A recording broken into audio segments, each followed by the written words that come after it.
l'histoire du nationalisme breton, c'est un travail que moi j'ai mené sur des années, dans un cadre universitaire d'abord et ensuite de façon autonome pour le terminer et puis pour l'écrire de telle façon à ce que ça soit publiable pour le grand public. Voilà, alors déjà la couverture, le fait de faire un dessin, c'était un pari un peu osé, mais c'était volontaire. Moi j'avais l'idée d'aller chercher plus dans l'inspiration, un peu la graphie, jeux vidéo, bande dessinée, des choses comme ça, avec l'idée de rendre un peu plus attrayant, surtout pour la jeune génération, un gros bouquin d'histoire, qui sont souvent avec des couvertures un peu chiantes en fait, un peu toujours la même chose, un peu très classique, et mettre en scène un événement réel. Donc en fait moi j'ai travaillé avec l'illustrateur, je lui ai proposé différents événements, différentes actions qui s'étaient passées dans ces mouvements bretons entre la fin du 19e siècle jusqu'à la Deuxième Guerre mondiale. Et je lui ai dit, bah voilà, qu'est-ce qui t'inspire le plus? Et donc on a discuté, puis il m'a dit, voilà, c'est cet événement-là, le débarquement d'armes du Goualard en 1939, qui l'inspirait le plus. Le groupe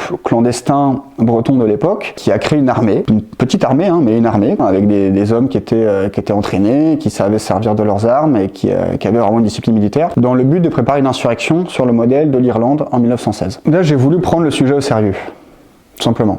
Dans le cadre universitaire français et dans le monde intellectuel français en général, il y a cette idée qui est installée que ces mouvements indépendantistes, autonomistes, que ce soit en Bretagne, Corse, Pays Basque ou ailleurs, c'est pas des choses très sérieuses.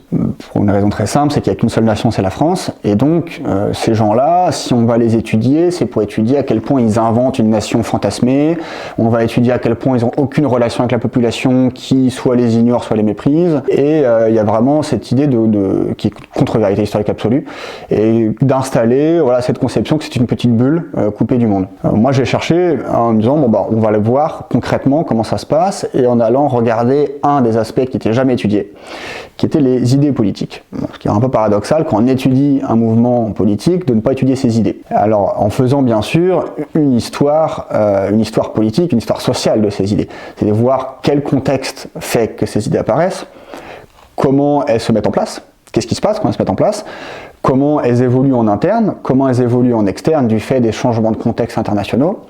Et je me suis rendu compte, en fait, tout simplement, que ces idées sont en permanence connectées avec leur monde, qu'elles sont complètement réceptives à tout ce qui se passe autour d'eux. Elles ont une forme en fait de faim de nouveautés tout le temps. Donc dès qu'il y a des nouveautés qui arrivent, que ce soit le féminisme, que ce soit la non-violence de Gandhi, que ce soit le monarchisme de l'Action française version moderne, il y a toujours des influences qui vont se faire et qui vont être parfois adaptées, parfois rejetées, selon les périodes, selon les générations. Et ensuite ça a été de voir aussi la réception de ces idées-là et de voir quel est l'effort qui est fait par ces militantes et ces militants pour transmettre ces idées dans la population et voir est-ce qu'il y a un écho. Quand on regarde concrètement les événements, notamment le grand rassemblement annuel de ces militants régionalistes, ça attire beaucoup de monde. Quand on regarde les publications comme Faiza Braise, qui va être la tendance catholique de ces mouvements régionalistes, Faiza Braise, il tire à plusieurs milliers d'exemplaires tous les mois. Donc ils ont un écho dans la population, un écho réel.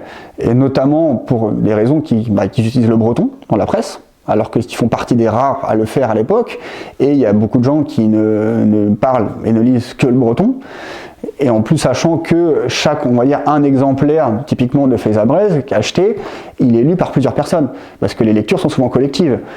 Donc ces idées-là, elles essaiment dans la société, et elles ont un poids, et on le voit même dans des mouvements, comme c'est toujours le cas aujourd'hui, en fait, des mouvements qui ne se revendiquent pas du régionalisme, qui vont être les mouvements de gauche ou de droite français classiques, qui se réapproprient leurs idées. Donc il y a un impact qui est réel, et moi j'ai voulu en fait essayer aller voir ça, aller questionner ça, pour sortir un peu de cette vision, ce dogme, ce qui pour moi est un dogme, qui a été imposé dans l'histoire de dire, voilà, tout ce qui est mouvement breton, c'est des petits marginaux anecdotiques, ils existent, on peut pas nier qu'ils existent, mais ils ne veulent rien dire.